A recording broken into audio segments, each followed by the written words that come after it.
એ અમારી ગોઠમાં બૈયલમાં કંચન વસ્યો કંચલામાં તમને અંદર બારોજી કોઈ દિવસ કંચનનો વરસાદ નથી જોયો. કંચન એટલે સોનું. સોનાનો વરસાદ ક્યાં થતો દેખ્યો નથી, પણ સોનાનો વરસાદ એ કાજે બૈયલગઢના રાજવી બૈયલ નરેશ સામસિંહજી દિયોલાલ, હું દિયોલા શબ્દ પછી વાપરીશ, પહેલા સામસિંહજી સોલંકી બરાબર. આજ એમનો બાવલાનો અનિવાર્ય કરવાનો, બાવલું ચોખ્ખું બનાવી અને બૈયલગઢના રાજવી નરેશને બિરાજમાન કરવાના હોય ને ભલામણ તો સોલંકીનો ઘરવડો, સોલંકીનો ઘરવડો જે ઘેર છત્તર ઢળાય માતા ગંગે હર પિતા ટૂંક ટોડાના રાય ભલામણ. જ્યારે અને ટૂંક ટોડાથી ભુવનાદિત નામે રાજવી છે અને ભુવનાદિત એ ભુવનાદિતના 3 દીકરા રાજદેવ, બીજદેવ અને દંડકદેવ. આ 3 કુંવરો એમ કહેવાય પોતાની ગોત્ર હત્યા ઉતારવા માટે થઈ કાવડિયા બનીને સોમનાથ જતા હતા અને વચ્ચે પાટણની અંદર વિહામો કર્યો. વાર્તા ઘણી લાંબી છે પણ ખાલી તમને એક અનુસાર આપું છું, એની યાદી ઝાંખી કરાવું છું. કારણ અમારા પીપી સાહેબ બિરાજમાન હોય, આ બાજુ મારા અંતરની અંદર જેમનું સ્થાન હોય, અવારનવાર અમારી મુલાકાતો થતી હોય, એવા અમારા કરણસિંહજી બિરાજ્યા હોય, અમારા છત્રસિંહજી બિરાજ્યા હોય, બાવળાજી પધારે મહેમાન હોય, તમામે માણસો માટે તમામે એટલું જ કહું છું કે સોલંકી પરિવાર ભેગો થયો અને ભુવનાદિતના 3 દીકરા રાજદેવ, બીજદેવ અને દંડકદેવ એ રાજદેવના લગ્ન પાટણના રાજકુમારી લીલાદેવી સાથે થયા હતા અને પાટણના રાજકુમારી લીલાદેવી સાથે થયા એમના કુંવર મૂળરાજ સોલંકીનો જન્મ થયો. બીજા રાજદેવના લગ્ન થયા હતા કેરાકોટની અંદર જાડેજા લાખા ફુલાણીના ત્યાં એમના બેન રાયાજી સાથે એમના કુંવર રખાયત ત્યાં અને ત્રીજા હતા દંડકદેવ જે ઈડરની ભીલ કલ્યાણ મોહિત થઈને લગ્ન કર્યા એ ઈડરની ભીલા જ કહેવાય. આ 3 પરિવાર એમાં એ 2 પરિવારમાંથી મૂળરાજના પરિવાર અને મૂળાદેવના પરિવારમાંથી પેટા સાગ પડી રખાયતથી વાગ્રદેવનો, વાગ્રદેવથી વાઘેલા અને મૂળરાજનો પરિવાર સોલંકી. પણ આખરે મૂળ સોલંકી પરિવાર એમાંથી બીજદેવ વિક્રમ સંવત 1032 ની અંદર પોતાના ભાવતુનો વાઘ લઈ અને બેગામની અંદર ગાદી થાપી. કરણથી જો ભૂલ ન થતી હોય તો 1032 સાલની અંદર બેગામની ગાદી થાપી 250 ગામ લઈ અને એ વખતે આ પંથકની અંદર બાપ આ 6 લાખ સરદારો, 6 લાખ ભીલોના સરદાર આસો ભીલ અને આશા ભીલના માણસોનો ત્રાસની અંદરથી કોઈ ઉગારવા વાળા વીર પુરુષ હોય ને તો એ બીજદેવજી સોલંકી હતા. ભલામાં એ બીજદેવજી સોલંકી હતા અને બીજદેવજી આશા ભીલના માણસોને વશ કર્યા, ઓતરોલીની અંદર પાણી નાખ્યું અને એથી પણ ઓછું લાગ્યું ને ત્યારે બીજા ગામડા મેળવી અને એ બીજદેવજીની 8મી પેઢીએ દૂધ બાંધી છે અને દૂધ બાંધીની 8મી પેઢીએ સામંતસિંહજી દિયોલા થયા. જે બૈયલગઢ વચ્ચે ને ત્યારથી દિયોલા કહેવાના. એ સામંતસિંહની 8મી પેઢી પહેલા દૂધ બાંધીએ આ બૈયલની સ્થાપના કરી હતી અને આ સ્થાપના પછી 8મી પેઢીએ સામંતસિંહજીએ જન્મ લીધો અને જન્મ લીધો માત્ર એટલા જ માટે નહીં પણ ભલા માણસ ધર્મ જતા ધરા પલટતા ક્રિયા પડંદા તાવ પછી 3 ટાણા મરણના કોણ રાજા કોણ રાવ. ભલા માણસ ધર્મની ખાતર થઈ, હિન્દુ ધર્મને બચાવવા માટે થઈ, બેન દીકરીઓની લાજ રાખવા માટે થઈ અને કેવડુજીને જીવંત રાખવા માટે થઈ જેને બલિદાન આપ્યા હોય, જેમને એક નહીં બાપ જેમના સાથી નીચે એટલે કનકદેવજી ઝાલા સાહેબ બિરાજ્યા હોય, મને પાડ્યો હોય કનકસિંહજી ઝાલા એમને પણ મિત્રો વંદન કરવા પડે. ખરેખર અહોભાગ્ય અમારા કહેવાય કે આજે તમે મેળાવો કરે ને અમે એવા વીરવીર પુરુષના છે ને દર્શન કરે. અમે બારોટ માત્ર બારોટ નથી, અમે બહુ પુરાણી છીએ, અમે તમારા કુલગુરુઓ છીએ.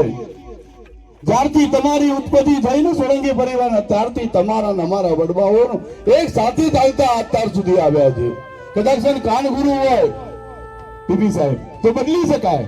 કુલ ગુરુ ભૂતોના ભવિષ્યથી બદલી શકો. તમારો ઇતિહાસ જો લેવો હશે ને તો કદાચ તમારા કુળના બારોટજી હશે ને એમના ત્યાં જશો તો મળશે. અમારે જ્યારે સાવંતસિંહજી બાપુનું યશ ગાથા નામનું પુસ્તક બહાર વિમોચન કર્યું, એ પુસ્તક પાસે ખાલી પુસ્તક થયું, પબ્લિક નામલાથી બની ગયું, પણ એમના પાછળ જે આયોજકોએ જે મહેનત કરી છે, અમારા કરણસિંહજી, પીપી સાહેબ, છત્રસિંહજી, પૌરવાળા મહેન્દ્રસિંહજી, બચુજી વરવાજી, પાલજવાળા જીલુબા માસ્તર, ભરતસિંહજી, આ તમામે જે મહેનત કરી છે, એક બે દિવસ નહીં, પણ મને ખ્યાલ તો 3 વર્ષ સુધી હું ઇતિહાસોના પાના ભેગા કરી મેં આપ્યા છે. એના સાક્ષી અમારા કરણસિંહજી, છત્રસિંહજી અને જીલુજીએ એમાંથી ટૂંકસાર કાઢી અને આજે પુસ્તક બનાવ્યું. એ પુસ્તક અમારું આજ પણ મોજૂદ છે. લાવ દીધું. આ ઇતિહાસ માત્ર સામંતસિંહ બિયોલાજીની યશ ગાથા નથી, તમામ સોલંકી પરિવારની છે ને યશ ગાથા છે. તમારો નશો તમારા કુળનો હોવો જોઈએ. ભલામણ નશો એવો કરો જેમ હાલ અમારા કરણસિંહજીએ કહ્યું ને, લેવાડના ધણી મહારાણા પ્રતાપજીની પૂર્ણતિથિ હોય, એનું જે નામ લેવાતું હોય ને ભલામણ, જ્યારે આજ પંથકની અંદર બિહોલવાડમાં ગામની અંદર કદાચ એમ કહેવાય મારો કોઈ વિરોધ નથી. હિન્દુ સમ્રાટ પૃથ્વીરાજ ચૌહાણનું બાવલું મૂક્યું ને ત્યારે મેં હોમબંધના ગ્રુપની અંદર મેસેજ કર્યો, કીધું આ બાવલું મૂકો છો, પણ બિહોલવાડનો રાજધણી સામંતસિંહજી બિહોલાનું પહેલું બાવલું મૂકજો ભલામણ. આ મારા શબ્દો હતા. કારણ કે આ પંથકના રાજવી છે. મેં નરેન્દ્ર મોદી સાહેબની હાજરીમાં બોલેલું છે, અમિત શાહ નરેન્દ્રજી, કે સાહેબ ઝાંસીની રાણી લક્ષ્મીબાઈનું બાવલું મૂકવા મને કોઈ વિરોધ નથી, મહારાણા પ્રતાપનું બાવલું મૂકવા મને કોઈ વિરોધ નથી, પૃથ્વીરાજ ચૌહાણનું મૂકવા મને કોઈ વિરોધ નથી, પણ હિન્દુ સમ્રાટ જેના એક હૃદયની અંદર જેનું સ્થાન હોય, હિન્દુસ્તાનના પોણા ભાગની અંદર જેમનું શાસન હોય, એવા વીર પુરુષ સિદ્ધાર્થ સોલંકીનું ક્યાંય કીધું બાવલું નથી. નાયની મૂર્તિ વિનય દેવી જેમનું ક્યાંય બાવલું નથી. આપણા દેશના ગૌરવો હતા, આપણા ઇતિહાસો હતા. આપણા ઇતિહાસો દિવસે દિવસે લુપ્ત થતા જાય છે. જેમ મહારાણા પ્રતાપના ગૌરવ હતો ને, અને એમ કહેતા હતા કે પીતો તેલ બાગડી ન મેરે અકબર ના એક હુકમ રે, અકબર તું સલામની આશા રાખતો હોય ત્યાં રાખજે બીજો રે, રાણો મારો રાણાની રીતે રે, રાણો મારો રાણાની રીતે રે. પહેલા અમર શાહ બાદશાહના સામું યુદ્ધ છેડવા વાળા વીરવર પુરુષના વંદન કોટી પ્રણામ થાય. ઉત્તમ જનેતા હોય ને તો જ આવા ઉત્તમ સંતાનો પાકે ભલામણ. અને એમાંય સમગ્ર સોલંકી પરિવારે, કરણસિંહ બિયોલા પરિવાર નથી બોલતો, સમગ્ર સોલંકી પરિવારે જો આજ નિશ્ચય કર્યું હોય તો પહેલું બાવલું પાલજ ગામની અંદર મુકાયું સામંતસિંહજી બાપુનું. અને આજ બીજો એમની રાજગઢી, એમની બિહોલવાડ, અને બિહોલવાડની અંદર ભલા માણસ આવું જો બાવલું મુકાતું હોય ને વીરવર પુરુષનું તો વંદન કરવા પડે.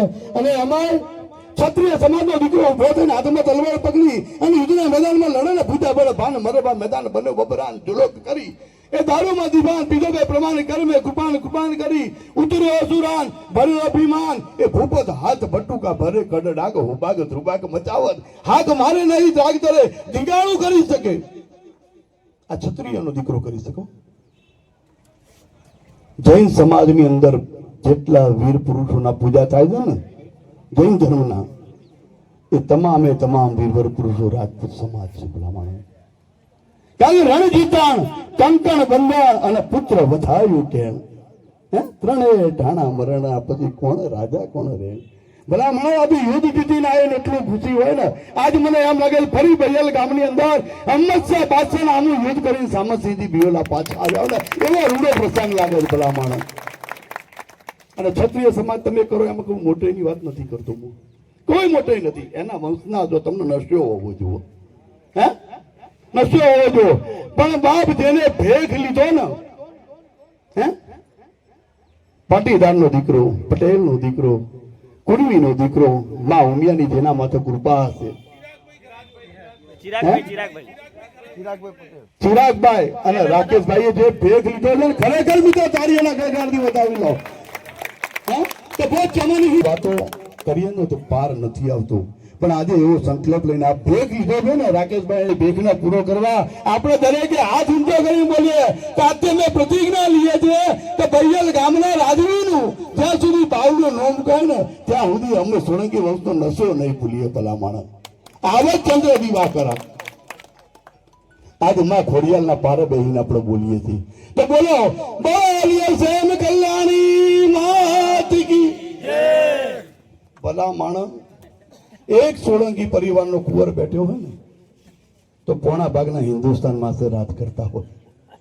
આજ આટલા બધા સોલંકી બેઠા હોય હે, અને અમે આવી મોડી છે, અને અમે પોતાની કુળદેવીની જો ખરેખર કુળદેવીને માનતા હોય તો બે હાથ ઊંચા કરી જબરદસ્ત જયનાથ કરીએ કે ભૈયા ગામની અંદરથી જયનાથ થાય, આવી સામસિંહજીના આશીર્વાદ આપી જાય અને આપણને બધાના કમાયા કરે એવી જય બોલાવીએ, ભૂકા કાઢી નાખે અને પાછી તમારા ને મારા હૃદયમાં બેસી જાય કે જ્યાં સુધી બાવલું ના મૂકે ત્યાં સુધી ભૂલાય નહીં.